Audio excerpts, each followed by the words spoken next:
Hace unos años, en nuestro hogar decidimos estudiar en nuestras devociones familiares el Evangelio de Mateo, usando como ayuda adicional un libro que muchos aquí usan en sus devocionales personales y familiares, los Evangelios Explicados de Juan Carlos Rail. El Evangelio de Mateo, como probablemente la mayoría aquí conoce, posee o tiene la particularidad de que comienza con la genealogía de nuestro Señor Jesucristo. Mateo trata de probar que Cristo es el Mesías prometido por los profetas del Antiguo Testamento. Cuando leímos los primeros 17 versículos del capítulo 1 y comenzamos a mencionar un nombre tras otro, y luego vimos las aplicaciones y enseñanzas que Rail extrae de este pasaje, recuerdo que una de nuestras hijas reaccionó muy sorprendida de que aún de una genealogía uno pudiera sacar tanto provecho espiritual, de una genealogía. Pablo dice en 2 Timoteo capítulo 3 versículo 16 que toda la escritura es inspirada por Dios, no una parte, toda la escritura es inspirada por Dios, y precisamente porque toda la escritura es inspirada por Dios, toda ella es útil. Traigo esto a colación porque en el día de hoy vamos a concluir el estudio de la carta de Pablo a los Efesios que hemos venido considerando consecutivamente por más de un año, y hoy nos corresponde la conclusión de la carta. En tiempo del apóstol Pablo, las cartas solían comenzar con el remitente, luego venía él o los destinatarios, el cuerpo de la carta, y para finalizar se concluía generalmente con unas palabras de bendición, donde el autor expresaba algún deseo para los lectores o el lector de la carta. Y ese es precisamente el esquema que encontramos en casi todas las cartas del Nuevo Testamento, incluyendo esta epístola de Pablo a los Efesios.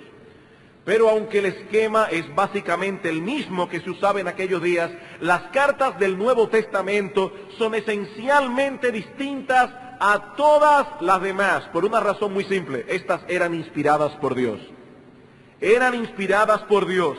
Nada fue escrito allí meramente como adorno, o porque era propio conforme a las normas de buenas costumbres. Cada palabra, cada oración, cada párrafo fue inspirado por el Espíritu de Dios. Y por lo tanto ninguna porción del Nuevo Testamento puede ser desestimada o tratada con ligereza. Así que en la mañana de hoy vamos a considerar estas palabras finales que encontramos en el capítulo 6 de Efesios, versículos 21 al 24, y las vamos a considerar con el mismo cuidado que hemos tenido con el resto de la epístola. Efesios capítulo 6, versículos 21 al 24. Les confieso, hermanos, que esta semana he tenido algo de nostalgia, porque luego de haber estado predicando en esta epístola por tanto tiempo, recuerdo que empezamos el primer sermón de la serie de Efesios fue en octubre del año 2000. Terminamos 2000, seguimos el año 2001 y ahora estamos en febrero ya del año 2002. Y vamos a concluir con este estudio de la carta de Pablo a los Efesios. Dice en el capítulo 6, versículo 21, para que también vosotros sepáis mis asuntos y lo que hago, todo os lo hará saber Tíquico, hermano amado y fiel ministro en el Señor, el cual envié a vosotros para esto mismo, para que sepáis lo tocante a nosotros y que consuele vuestros corazones. Paz sea a los hermanos y amor con fe de Dios Padre y del Señor Jesucristo. La gracia sea con todos los que aman a nuestro Señor Jesucristo con amor inalterable. Amén. En este párrafo final de la carta encontramos básicamente dos cosas: unas palabras de recomendación en los versículos 21 al 22 y unas palabras de bendición en los versículos 23 y 24. Veamos entonces, hermanos, en primer lugar, las palabras de recomendación. En el pasaje que estudiamos la semana pasada, Pablo pide a estos hermanos que al orar no solo intercedan por otros creyentes, sino que también de manera particular oraran por él. Noten el versículo 18, orando en todo tiempo con toda oración y súplica en el Espíritu, y velando en ello con toda perseverancia y súplica por todos los santos, por todos los creyentes y por mí, dice Pablo. Oren por todos los creyentes, pero de manera particular oren por mí. Pero si estos hermanos iban a orar por Pablo con entendimiento, era necesario que conocieran ciertas cosas acerca de su estado.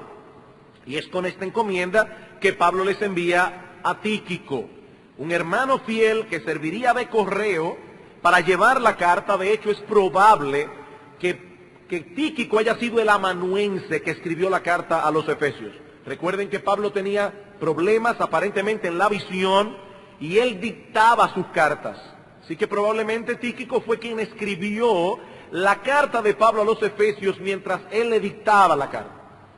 Tíquico debía servir de correo de parte del apóstol Pablo, pero también debía informar personalmente a los hermanos de Éfeso cómo estaba el apóstol Pablo. Ahora, es muy poco lo que nosotros sabemos acerca de Tíquico, ya que solo se menciona 5 veces en el Nuevo Testamento y siempre en una forma muy breve. Sin embargo, lo poco que se dice de él es suficiente para que tengamos un perfil de su persona y que sea de ejemplo para nosotros. El nombre de Tíquico se menciona por primera vez en Hechos capítulo 20, versículo 4, y allí lo encontramos acompañando a Pablo en su viaje a Jerusalén para llevar una ofrenda de parte de los hermanos gentiles a los hermanos judíos que estaban pasando por ciertas necesidades económicas. Allí se nos informa que Tíquico era oriundo de Asia Menor.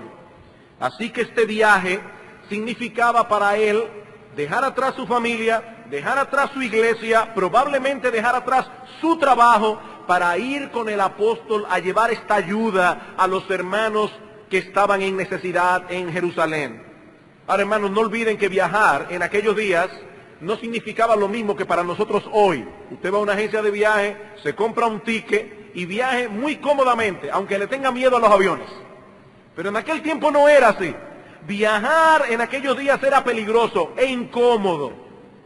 Y además Dios había avisado, había advertido al apóstol Pablo que en este viaje se iba a topar con grandes dificultades.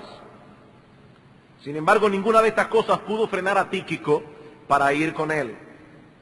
Por la información que tenemos en este mismo texto de Efesios y de Colosenses capítulo 4, versículo 7, vemos que Tíquico se va con Pablo hacia Jerusalén y sigue con él hasta que el apóstol es encarcelado en Roma por primera vez.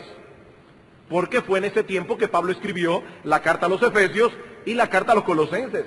Así que este hombre sigue unido a Pablo hasta el tiempo de su encarcelamiento. Un tiempo después, Pablo es puesto en libertad y ya estando libre le envía una carta a Tito, que en ese momento se encontraba en Creta, y le pide que se encuentre con él en Nicópolis. ¿Y quién se haría cargo de la obra en Creta durante la ausencia de Tito? Bueno, Pablo le dice en Tito capítulo 3, versículo 12, que él estaba planeando enviarle o a Artemas o a Tíquico, para que uno de los dos se hiciera cargo de la obra allí. Poco tiempo después, Pablo es apresado por segunda vez en Roma. Y durante este encarcelamiento pide a Timoteo, que en ese momento se encontraba pastoreando en Éfeso, que viaje para estar a su lado. ¿Quién se iba a encargar de la obra en Éfeso? Una vez más, Pablo le promete enviarle a Tíquico para que se haga cargo de la obra allí, 2 Timoteo capítulo 4, versículos 9 al 11. Así que Tíquico se mantuvo en estrecha conexión con Pablo desde la primera vez que viajaron juntos, muy probablemente en el año 56 después de Cristo, hasta el martirio del apóstol en el año 64. Pablo confiaba plenamente en Tíquico, ya sea para enviar una carta, ya sea para dar un reporte fidedigno o para encargarse de pastorear una iglesia si era necesario. Y es este hombre el que Pablo envía a Éfeso y a Colosas como correo, y para dar un reporte de su situación en Roma, versículo 21. para que también vosotros sepáis mis asuntos y lo que hago, todo os lo hará saber Tíquico, hermano amado y fiel ministro en el Señor. ¿Cómo describe Pablo a Tíquico? No simplemente como un hermano, sino como un hermano amado. Su carácter, su disposición y corazón servicial desarrollaron en Pablo un afecto y un cariño especial por él. Un amado hermano. Pero Pablo le llama también fiel ministro. Ahora, esta palabra para nosotros hoy suena muy rimbombante. Fulano es primer ministro. No, pero en el tiempo del apóstol la palabra ministro significaba simplemente uno que sirve. De hecho, la palabra ministro viene del latín minus, que significa menor. Un ministro es uno que sirve. Así deberían ser los ministros. No muchas veces lo son, pero así deberían ser. Personas que sirven. Los que están en grado mayor se le llaman magíster. Estos son minister. Están menos. Sirven a los demás. Esta palabra puede ser traducida simplemente siervo. Tíquico no pretendía ser otra cosa que un siervo del Señor, y como tal era reconocido por su fidelidad. Él era un siervo fiel, siempre dispuesto a cumplir al pie de la letra lo que se le pedía y hacerlo de corazón. Tíquico no servía únicamente cuando la labor tenía cierto brillo. Bueno, Pablo, si me mandas a sustituir a Timoteo en Éfeso, yo voy. Pero no me mandes de correo a llevar una carta. No. No, Tíquico no tenía ese corazón. Si había que viajar con Pablo para llevar una ofrenda, él estaba dispuesto. Si había que enviar una carta, él estaba dispuesto. Hermanos, cuán necesario es tener hombres y mujeres así en las iglesias. Hombres y mujeres así, personas que estén dispuestas a servir en lo que sea, con tal de contribuir con el avance del reino de Dios, con tal de hacer algo que beneficie a los hermanos, lo que sea. No todos pueden servir como Pablo sirvió. No todos van a tener en la iglesia la misma preponderancia. Tíquico se menciona 5 veces en todo el Nuevo Testamento. ¿Cuántas veces se menciona a Pablo? ¿Cuántas veces se mencionan otros?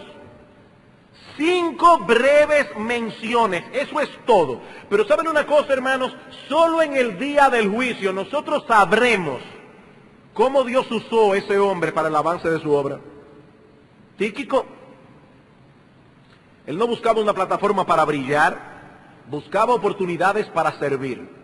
Y Dios se la concedió en abundancia. Y así como fue fiel en lo poco, también fue fiel en lo mucho.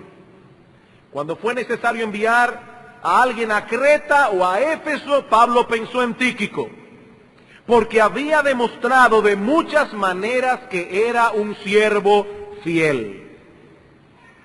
Un siervo fiel. Y yo me pregunto, hermanos, ¿se puede decir eso de nosotros, de ti y de mí? ¿Es esa la disposición que tenemos de servir en la iglesia? Mi hermano amado, tal vez tú te ves a ti mismo tan débil y piensas que no tienes ninguna habilidad o don extraordinario que poner al servicio del Señor. Pero son muchas las cosas que Cristo puede hacer y hace a través de hermanos que tienen dones y habilidades ordinarias, como las de todo el mundo. Ordinarias. Si los hombres sobresalientes fueran la mayoría, dejarían de ser sobresalientes. Pero es con hombres y mujeres comunes y ordinarios, pero fieles, que Cristo hace su obra. Hombres comunes y corrientes. De hecho, aún esos hombres que nosotros vemos como extraordinarios no son más que hombres.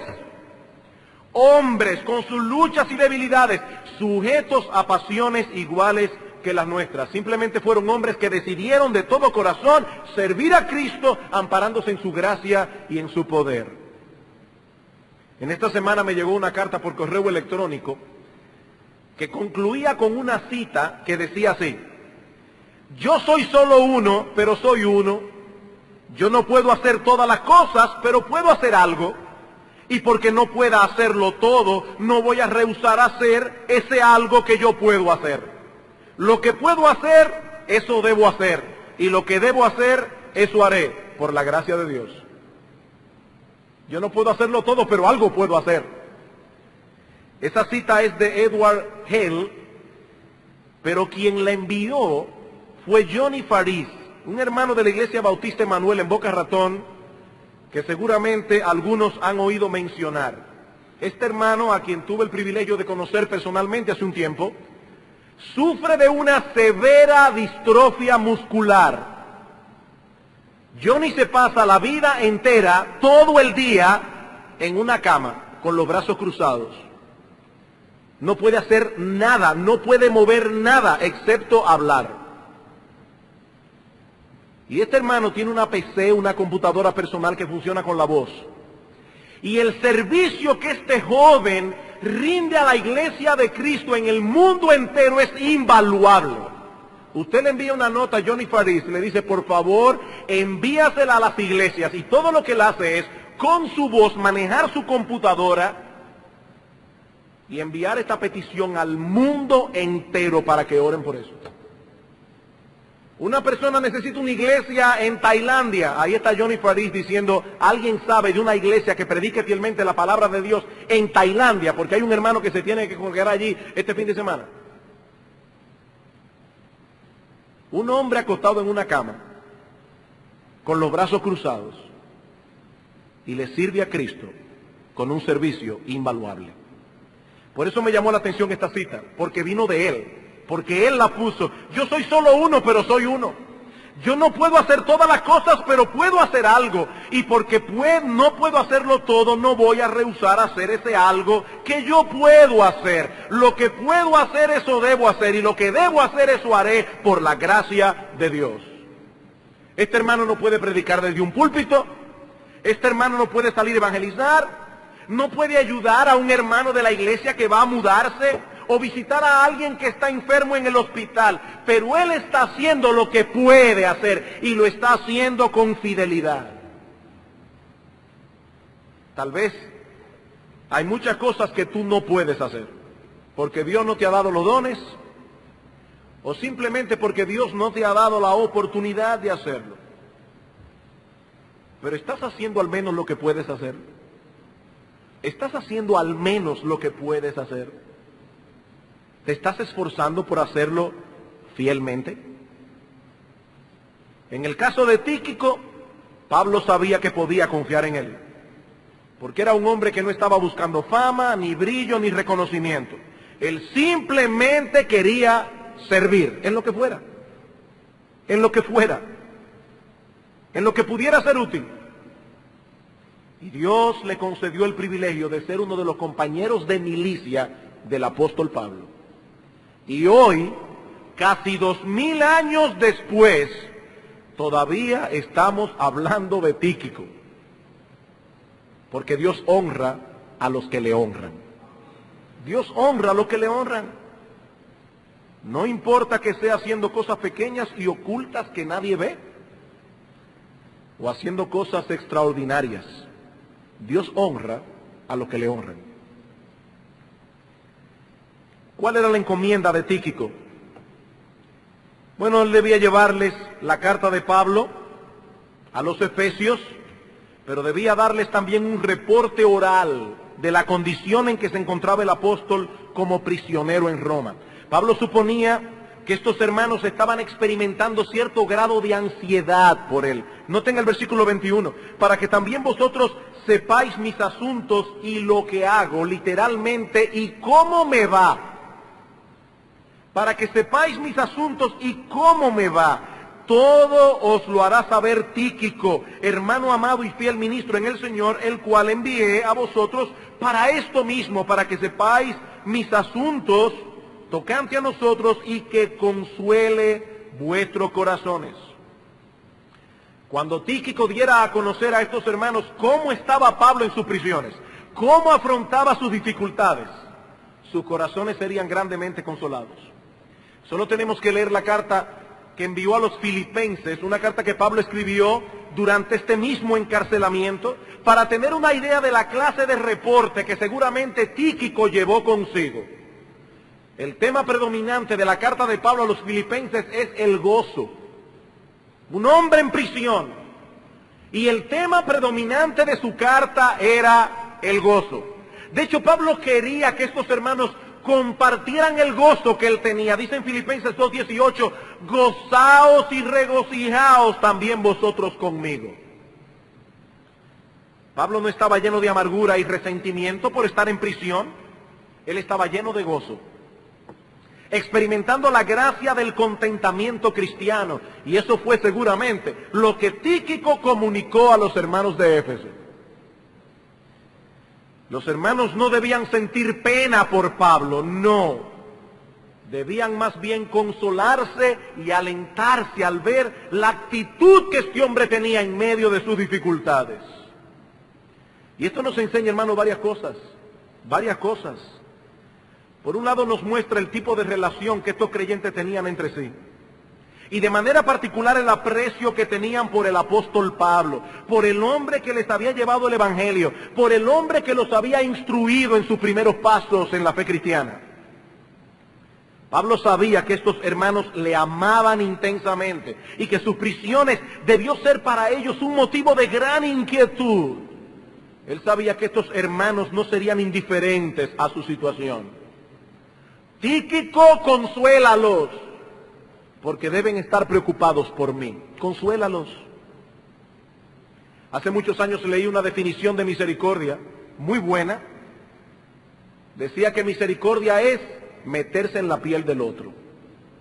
Misericordia es meterse en la piel del otro. Y Pablo sabía que estos hermanos eran capaces de hacer esto. Pablo sabía que estos hermanos podían meterse en su piel, sentir como él pudiera estar sintiendo en ese momento, y por eso envía a Tíquico a consolarlos. Hermanos, nosotros somos una familia, y aún más que eso, somos un cuerpo, donde todos somos miembros los unos de los otros, de manera que si un miembro padece, dice Pablo en 1 Corintios 12:26, todos los miembros se duelen con él. Y si un miembro recibe honra, todos con él se gozan. Nosotros somos miembros los unos de los otros. Por causa de Cristo, estamos ligados los unos a los otros con un vínculo indisoluble que no depende de raza, ni de color, ni de posición social. Un vínculo que no depende de nuestra afinidad. Depende de la realidad de que el Espíritu de Dios mora en todos nosotros. Y ha hecho de todos nosotros un mismo cuerpo, un mismo pueblo, una misma familia, un mismo templo espiritual en el que mora Dios. Cuando un miembro de la iglesia está en problemas, todos estamos en problemas. Y cuando es un ministro de Dios el que está en problemas, como era el caso aquí, entonces debemos añadir también nuestro interés porque el evangelio siga siendo proclamado sin impedimento alguno. Es indudable que estos hermanos de Éfeso amaban a Pablo y por eso se preocupaban por él. Pero seguramente amaban también la palabra que Pablo predicaba, amaban también el reino de Cristo al que Pablo servía, y por eso se preocupaban más. En 1 Tesalónicas 5:12 al 13, Pablo dice que los creyentes deben tener a los ministros del evangelio en alta estima y amor por causa de su obra. Por causa de su obra. Ellos trabajan para el bien de las almas, ellos trabajan para la gloria de Cristo. Cualquiera que anhele el bien de las almas, cualquiera que anhele la gloria de su Salvador, seguramente amará también a aquellos que promueven estas cosas. Seguramente todas estas cosas venían a la mente y al corazón de estos hermanos cuando pensaban en el apóstol Pablo. No solo en el hombre que les había predicado el evangelio, sino en el hombre que estaba llevando adelante la obra de Dios. Pero este pasaje nos muestra también cómo afrontaba Pablo sus sufrimientos. ¿Cómo afrontaba Pablo sus sufrimientos? No solo es evidente que sus prisiones no le habían robado el gozo de su salvación, sino que tampoco habían llevado a este hombre a una excesiva preocupación por sí mismo. Muchas veces cuando estamos en problemas tendemos a volvernos egocéntricos. Solo pensamos en nosotros. Pero Pablo estaba preocupado por edificar y consolar a los hermanos de Éfeso. Esa era su preocupación. Pablo pudo haber estado dando pena. ¡Ay de mí! Privado de mi libertad, aquí solo en estas prisiones, un hombre como yo, a mi edad, que ha servido por tantos años tan fielmente a su Señor. Yo debería estar más bien disfrutando ya mis años de retiro y no en una cárcel. Pablo no pensaba así. Pablo no pensaba así. Cristo estaba siendo glorificado por sus prisiones. ¿Está eso reportando algún beneficio para la iglesia? Entonces estoy contento, dice Pablo. Yo estoy contento, con gozo, porque eso es lo que yo quiero. Ese es el anhelo más profundo de mi corazón. Queridos hermanos, no son las circunstancias las que nos deprimen, sino la perspectiva que tenemos de las cosas. No son las circunstancias. Algunos están convencidos de que el fin último de la vida del hombre sobre la tierra es gozar y ser feliz. ¿Para qué yo vivo? O para gozar de la vida y ser feliz. Las personas que viven así son desgraciadas. Son desgraciadas por necesidad. La felicidad es como una de esas pelotas grandes que a veces los niños persiguen y creen que la van a atrapar, y cuando se acercan lo que hacen es que le dan una patada que la lleva más lejos. Tú vives para ser feliz, tú vas a ser un desgraciado. Ese es tu meta en la vida, gozar de la vida, tú vas a ser un desgraciado por necesidad, porque eres un egoísta. Y el egoísmo solo trae miseria y depresión. Por eso el mundo está más egoísta y más deprimido. Nosotros vivimos en una época donde todo el mundo hace lo que le da la gana. Somos más felices por eso, no somos más desgraciados. Esta es una sociedad llena de gente desgraciada. Los psiquiatras se están haciendo de dinero. ¿Por qué? Porque esta es una sociedad de gente desajustada. Desajustados emocionales. Porque viven para sí mismos. Otros han entendido que el fin último de nuestra existencia es glorificar a Dios y gozar de Él por siempre. Y eso es lo que hacen, vivir para la gloria de Dios y deleitarse en Él. Y esos son los que conocen el gozo del que Pablo habla en sus cartas. Pero también aprendemos de este pasaje la importancia de conocer la condición en que se encuentran otros siervos de Dios para orar por ellos con entendimiento. Pablo pide que estos hermanos oren por él. Ahora les envía un reporte para que ellos puedan orar por él con entendimiento. Oren por mí. Les envié a Tíquico para que les diga cómo estoy. ¿Por qué ustedes creen, hermanos, que nosotros los miércoles leemos cartas de oración que nos llegan de otros lugares? ¿Por qué? ¿Por qué es necesario escuchar reportes como el que nos dio el pastor Eric Gómez este miércoles pasado acerca de la obra en Cuba, o el que recibimos hace unas semanas atrás del pastor Edwin González acerca de la obra que está haciendo John Wheeler allá en Turquía? ¿Por qué estas cosas son importantes para nosotros como creyentes? Hermanos, el reino de Dios es mucho más que las cuatro paredes de esta iglesia. El reino de Dios es mucho más amplio y nosotros podemos ayudar a través de nuestras oraciones a hermanos que están en otros lugares predicando con fidelidad la palabra de Dios. Por eso es tan importante que recordemos en oración a hombres como Arif Khan en Pakistán, a Hamilton en China, hombres que están sirviendo en medio de grandes dificultades. En esta semana pasada pasó un problema en Turquía y los creyentes ahora mismo están pasando cierto grado de persecución y problemas. Eso nos compete a nosotros, hermanos. Eso tiene que ver con lo que nosotros amamos del reino de Dios. Por eso es tan importante venir los miércoles aquí para saber qué está pasando y compartir estas cosas. de manera que podamos orar inteligentemente. He aquí entonces quién era Tíquico y lo que habría de hacer en Éfeso. Pero no podemos seguir ampliando estas palabras de recomendación. Veamos ahora en segundo lugar las palabras de bendición. Las palabras de bendición. Pablo concluye esta epístola expresando su deseo de que Dios bendijera abundantemente a estos creyentes con todo tipo de bendición. Versículo 23, paz sea a los hermanos y amor con fe de Dios Padre y del Señor Jesucristo. La gracia sea con todos los que aman a nuestro Señor Jesucristo con amor inalterable. ¿Qué desea Pablo para estos hermanos? Generalmente cuando se va a terminar el año y la gente viene a felicitarnos, ¿qué nos dicen siempre? Sobre todo las personas inconversas. Salud, dinero y amor. ¿Qué es lo que la gente quiere? Salud, dinero y amor. Y por supuesto cuando hablan de amor, no es el amor del que habla la Biblia, sino que alguien te quiera a mí, que alguien te quiera a ti. Salud, dinero y amor. ¿Qué pide Pablo por estos hermanos de Éfeso? Paz, amor y fe. Paz, amor y fe.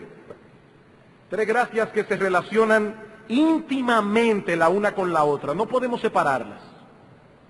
La paz es un tema predominante en la epístola a los Efesios. En Efesios capítulo 1, versículo 2, en el saludo inicial, Pablo dice, gracia y paz de Dios nuestro Padre y del Señor Jesucristo. Luego en el capítulo 2, dice en el versículo 14 y 15 que Cristo es nuestra paz, que de ambos pueblos hizo uno, derribando la pared intermedia de separación, esa pared que separaba a los judíos de los gentiles. Luego en el capítulo 4, versículo 3, dice Pablo, ustedes deben ser solícitos por guardar la unidad del Espíritu en el vínculo de la paz. Cuando habla de la armadura del creyente, dice firmemente enraizado vuestros pies, ¿en qué? En el Evangelio de la paz. La paz es un tema predominante en la carta a los Efesios. Por medio de Cristo hemos obtenido la paz con Dios, pero hemos sido reconciliados también unos con otros. Ahora participamos de una paz que dice Pablo que debemos ser solícitos en guardar. Solícitos en guardar. Y lo que Pablo expresa en nuestro texto, en Efesios 6, es su deseo de que esa paz sea una realidad cada vez más latente, más viva en esta iglesia de Éfeso. Eso es lo que yo deseo para ustedes, como individuos y como iglesia, dice Pablo, que puedan experimentar la paz de Dios y la paz los unos con los otros. Mi hermano, si tú amas esta iglesia, he aquí una petición que debe estar continuamente en tus labios. Tú amas esta iglesia. He aquí lo que tú debes desear por nosotros como congregación. Derrama tu paz, oh Dios, sobre todos nosotros, y ayúdame a mí a ser solícito en preservar esa paz. No crear inquietud, no crear confusión, no crear problemas entre hermanos. Ayúdame, oh Dios, a ser solícito en preservar esa paz. Sería hipócrita de nuestra parte orar a Dios que nos dé paz mientras nosotros estamos chismeando y creando problemas. No, si yo voy a orar a Dios que nos dé paz, yo debo ser solícito en mantener esa paz, en preservar esa paz. Esa paz trae como resultado amor. La paz produce amor. Y el amor al mismo tiempo fortalece y establece la paz. Es algo que va de un lado para otro. Y todo esto emanando de nuestra fe. Por eso dice Pablo, paz sea a los hermanos y amor con fe. Paz y amor con fe. Y eso es interesante. Pablo está hablando aquí de la fe en el contexto de la paz y del amor. Hermanos, Una vez más debemos enfatizar que nuestra fe es individual, pero no individualista. Nuestra fe es individual, ninguna persona puede creer por otra. Esto es algo netamente personal. Pero todos los que realmente creen están unidos entre sí y por lo tanto deben tener paz y amor entre ellos. La fe no tiene que ver únicamente con nuestra salvación, nuestra relación personal con Dios. No, la fe produce armonía en el pueblo de Dios. Por eso todo aquel que tiene fe, una de las cosas que va a procurar es unirse a una iglesia local. Cristo no entiende eso de un individuo que es creyente y no pertenece a ninguna iglesia. Eso no está en la Biblia. Todo creyente pertenece a una iglesia local. El Señor añadía cada día a la iglesia los que habían de ser salvos. La iglesia es un cuerpo. ¿Alguna vez usted ha visto una mano andando sola por ahí? Siempre que usted vea una mano, busque que ahí está el resto del cuerpo. O un pie solo. No, eso es imposible. Eso es imposible. La fe es individual, pero no es individualista. La fe produce armonía en el pueblo de Dios. Y Pablo dice que todo esto proviene de Dios. Versículo 23, paz sea a los hermanos y amor con fe de Dios Padre y del Señor Jesucristo. De Dios Padre y del Señor Jesucristo. Es de Dios el Padre, por medio de Dios el Hijo, que los hombres obtienen todos estos beneficios. Paz, amor, fe. Fuera de Dios solo hay inquietud, desasosiego, odios, rencillas, dudas, confusión. Dice en Isaías capítulo 57, versículo 21, no hay paz para los impíos. Mi amigo que nos visitas en esta mañana, escúchalo bien, no hay paz para los impíos. Y un impío es todo aquel que no pertenece a Cristo. Un impío es todo aquel que no ha venido a Cristo en arrepentimiento y fe. Eso es lo que la Biblia le llama un impío. No importa lo que haga, no importa lo que tenga, no importa cuántos psiquiatras y psicólogos visite, no puede haber paz para aquellos que están lejos de Dios. No puede haber paz para aquellos que no están andando en sus caminos. No puede haber paz, no hay paz para los impíos. Y mi amigo, si tú eres honesto contigo mismo, si eres honesto, tú debes confesar ahí donde estás sentado en tu silla, que es verdad que tú no tienes paz. Es que eso no es posible. No hay paz para los impíos. No hay paz para los impíos. Esa paz viene de Dios el Padre. Pero nunca podremos acercarnos a Dios el Padre ni andar en sus caminos si no es por medio de Cristo, nuestro Señor y Salvador. Yo soy el camino y la verdad y la vida, dice el Señor. Nadie viene al Padre sino por mí. Algunas personas hablan de su supuesta relación con Dios, pero es extraño que nunca mencionan a Cristo. ¿Han oído ustedes personas así que todo el tiempo dicen Dios, Dios, Dios? Pero es como un concepto abstracto de Dios. Mi Dios tal cosa, mi Dios tal otro.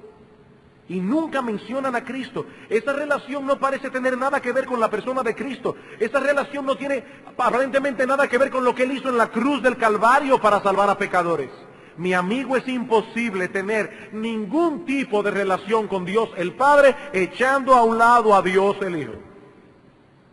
Eso es imposible. Pablo enfatiza una y otra vez que todo lo que recibimos de la mano de Dios, lo recibimos en virtud de los méritos de Dios el Hijo. Bendito sea el Dios y Padre de nuestro Señor Jesucristo, que nos bendijo con toda bendición espiritual en los lugares celestiales en Cristo. En Cristo. El cual nos eligió desde antes de la fundación del mundo, dice Pablo, en Él, para que fuésemos santos y sin manchas delante de Él, en amor, habiéndonos predestinado para ser adoptados hijos suyos por medio de Jesucristo. Por medio de Cristo. Es imposible tener ninguna relación con Dios que no sea por medio de Cristo. Él es el único camino al Padre, la única vía. La única vía. Finalmente, Pablo desea que estos creyentes obtengan una medida abundante de la gracia divina, que es lo que mueve a Dios a darnos todo lo que nos da. Versículo 24. La gracia sea con todos los que aman a nuestro Señor Jesucristo con amor inalterable. A menudo conectamos la gracia divina únicamente con la salvación del alma, pero lo cierto es que todo lo que recibimos de la mano de Dios lo recibimos de pura gracia. ¿Qué es la gracia? Aquello que mueve a Dios a bendecirnos, aunque en realidad merecemos todo lo contrario. Eso es gracia. ¿Por qué nos favorece Dios a pesar de que somos pecadores? Por su gracia. ¿Por qué nos sigue bendiciendo Dios a nosotros los creyentes, que no somos todos los fieles y obedientes que debemos ser? ¿Por qué Dios no nos desecha de una vez por todas? Por su gracia. Únicamente por su gracia. Esa gracia, nos dice Pablo en esta carta, que ha sido ya derramada sobre los creyentes. Noten una vez más el versículo 1 y 2 del capítulo 1. Pablo, apóstol de Jesucristo, por la voluntad de Dios, a los santos y fieles en Cristo que están en Éfeso, gracia y paz a vosotros. Gracia y paz a vosotros. Pero ahora en el capítulo 6, versículo 24, él expresa su deseo de que esa gracia continúe fluyendo del trono de Dios hacia ellos.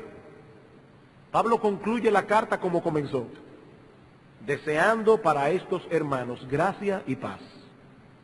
Gracia y paz. Hermanos, ¿qué es lo que más necesitamos en nuestras vidas? La gracia de Dios. No salud, no dinero, no tener a alguien que se derrita por nosotros. Lo que más necesitamos en nuestras vidas es la gracia de Dios. Y eso es lo que Pablo desea para estos creyentes. Ahora, noten, hermanos, cómo Pablo define a los creyentes en nuestro texto. La gracia sea con todos los que aman a nuestro Señor Jesucristo con amor inalterable. Yo deseo que esa gracia siga siendo derramada en vosotros, que amáis a nuestro Señor Jesucristo con un amor inalterable. Esa palabra que Reina Valera traduce como inalterable aparece en otros lugares del Nuevo Testamento traducida como inmortalidad y en otros lugares como incorrupción. La idea que Pablo da, o que da la palabra, es algo que no puede ser destruido, algo que es indestructible. Por eso alguien ha parafraseado este texto diciendo: la gracia sea con todos los que aman a nuestro Señor Jesucristo, con un amor que una vez presente jamás puede perecer. ¿Quiénes son los cristianos, según ese texto? Un grupo de hombres y mujeres amados por Cristo, que han sido transformados para que ahora amen a Cristo. Eso es un cristiano. Es una persona a quien Cristo amó y a quien Cristo transformó para que ahora ame a Cristo. ¿Saben una cosa, hermanos? Nada puede hacer que Cristo deje de amar a un verdadero discípulo suyo. Nada. Pero de la misma manera, nada puede seducir tanto a un cristiano que lo lleve a dejar de amar por completo a Cristo. Nada. En la conversión, Dios crea en nosotros un nuevo gusto espiritual que antes no teníamos por la gloria de Cristo. Y ese nuevo gusto nos mueve a amar eficazmente a Cristo y entregarnos enteramente a Él en amor. Noten cómo Cristo define esto en Mateo capítulo 13. Evangelio de Mateo capítulo 13.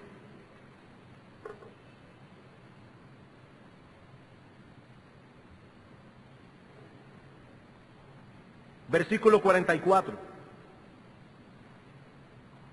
Además, el reino de los cielos es semejante a un tesoro escondido en un campo, el cual un hombre halla y lo esconde de nuevo, y gozoso por ello va y vende todo lo que tiene y compra aquel campo.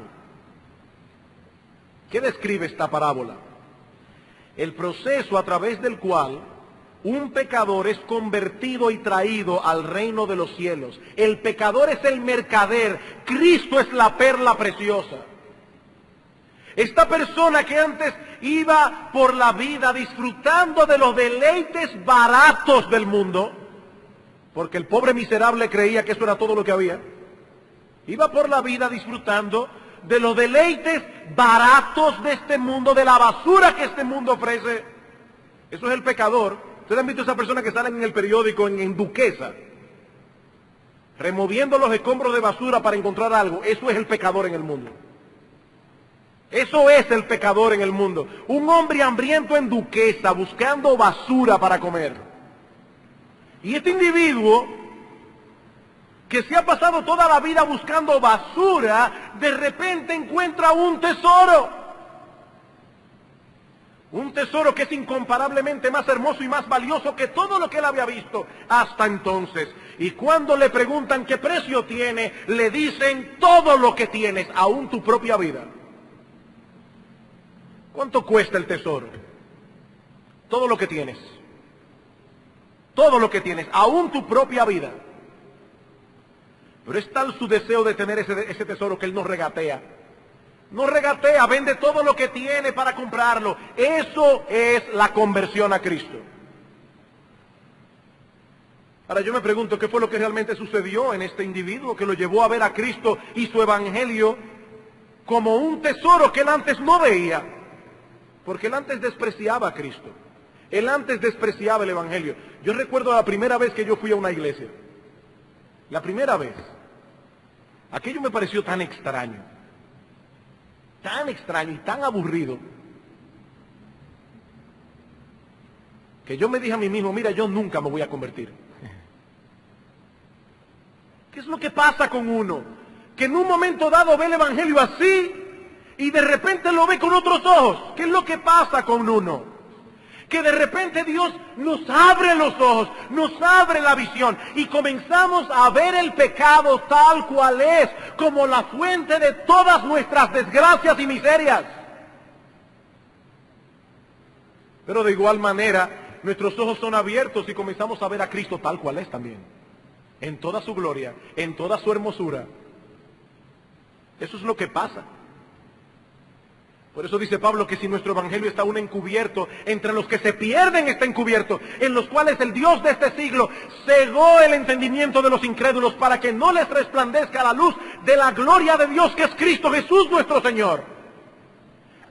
Pero dice Pablo que Dios, que hizo de las tinieblas luz, es el mismo que resplandeció en nuestros corazones. Así como en la creación Dios dijo de repente sea la luz y la luz fue hecha, así mi hermano un día, mientras tú estabas oyendo la palabra de Dios predicada, Dios en su soberanía dijo sea la luz. Y tú viste lo que nunca antes habías visto. Solamente porque a Dios le plugo darte luz. Porque a Dios le plugo darte visión para que no sigas en Duquesa comiendo basura. A Dios le plugo hacer eso por ti. Y Dios puede hacerlo por cualquier pecador. Él sigue siendo poderoso. Y Él sigue siendo el mismo Dios. Y Él sigue actuando a través del mismo evangelio. Cristo dice en esta parábola de Mateo que este hombre vende todo lo que tiene gozoso. Me llama la atención eso, no está en el versículo 44. Dice es un hombre que hay un tesoro, lo esconde y gozoso va y vende todo lo que tiene. Imagínese el cuadro. Un individuo gozoso que está vendiendo todo lo que tiene para comprar una sola cosa. Gozoso. Él sabe que va a obtener algo que es infinitamente más valioso. Es a eso que la Biblia llama el gozo de la fe. Yo sé que algunos inconversos sienten pena de los cristianos. Mi amigo, déjame decirte algo de todo corazón y con respeto. Yo tengo pena por ti. Yo siento pena por ti. Cada vez que yo vengo para la iglesia y me encuentro con esta gente que van caminando por el Botánico, evidentemente no están vestidos para ir a ninguna iglesia, me da una pena tan grande. No, mi amigo, no sientas pena por mí. Yo siento pena por ti. Porque tú no sabes lo que es el gozo de la fe. Tú no tienes ni idea de lo que es esto. Tú no tienes ni idea.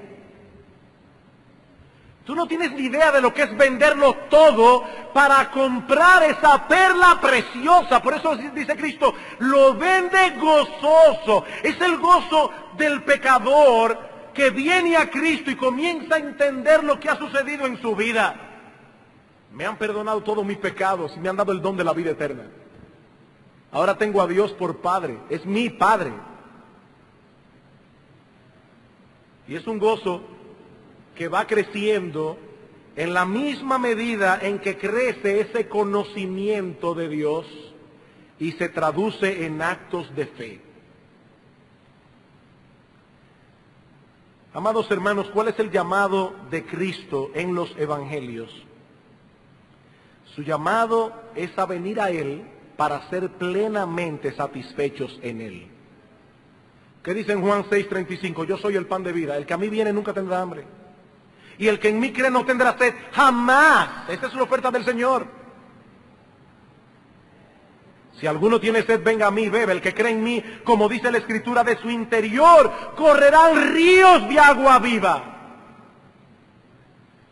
Pastor, entonces, ¿por qué hay tantos cristianos que no están manifestando esa satisfacción y ese gozo? Al menos no como debieran. Porque la vida cristiana es una lucha y somos continuamente seducidos a buscar deleite y satisfacción en eso mismo que un día tuvimos por basura. Increíble.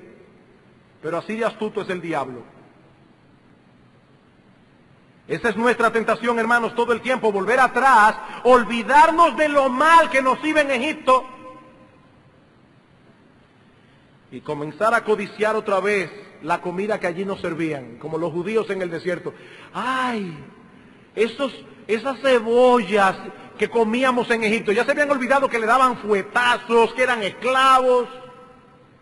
Nada más se acordaban de las cebollas. Yo no entiendo mucho eso porque a mí no me gustan las cebollas, pero pienso en algo que me guste a mí. Si a ti no te gusta la cebolla, piensa en cualquier cosa.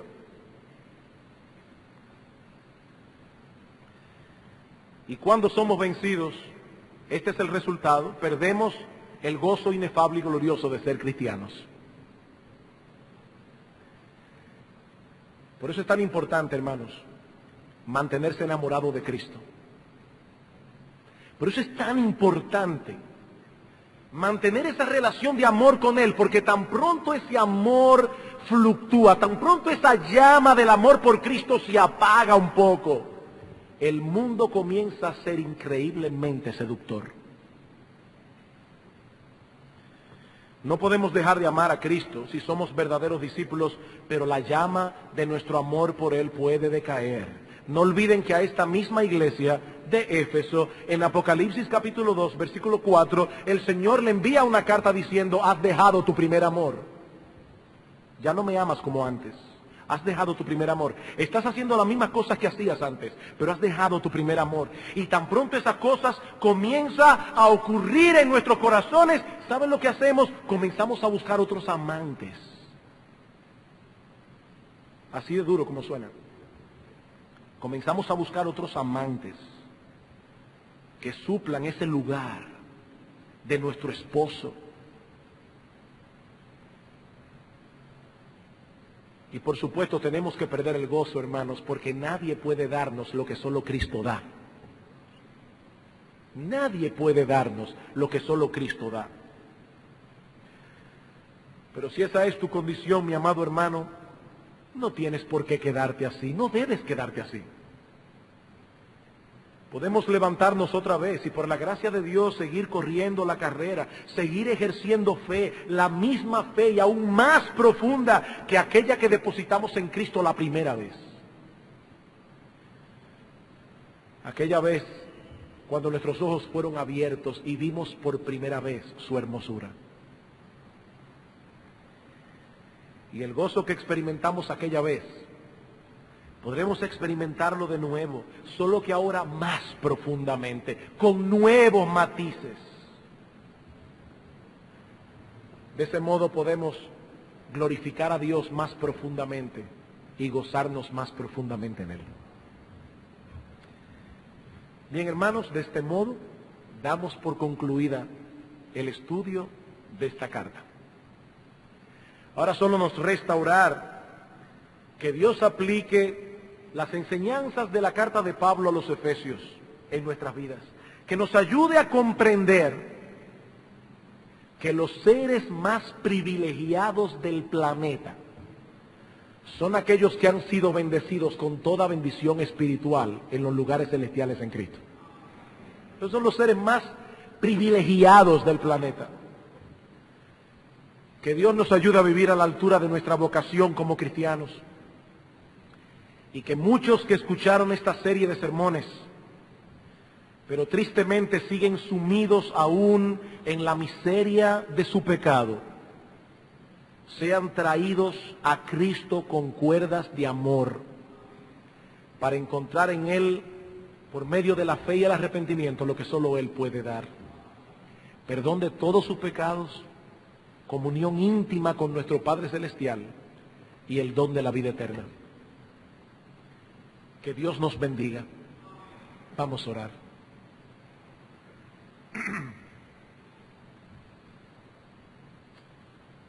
Padre nuestro, queremos darte gracias por tu palabra, pero de manera particular por esta carta de Pablo a los Efesios. Padre, recordamos el día cuando comenzamos a exponer esta epístola y veíamos el largo camino que todavía teníamos por delante. Gracias por habernos sostenido hasta aquí. Gracias, oh Señor, por habernos permitido exponer con la ayuda de tu gracia, con la ayuda de tu Espíritu, las enseñanzas gloriosas de esta epístola del Nuevo Testamento. Pero, Señor, ¿de qué nos sirve como iglesia estudiar estas cosas si no las ponemos por práctica? Ayúdanos a vivir a la altura de nuestra vocación. Ayúdanos a vivir como cristianos en este mundo perverso y pecador. Ayúdanos, Señor, a ser luminares en esta generación adúltera y pecadora en que nos ha tocado vivir. Nuestro Padre que estás en los cielos, pero mira, oh Dios, a muchos que están aquí hambrientos y sedientos. Oh Dios, así como tuviste misericordia de nosotros, así también ten misericordia de ellos. Padre bueno, aplica con poder tu palabra, y que muchos salgan de aquí en esta mañana, siendo bendecidos también con toda bendición espiritual. Te alabamos y bendecimos tu nombre, en el precioso nombre de Cristo. Amén.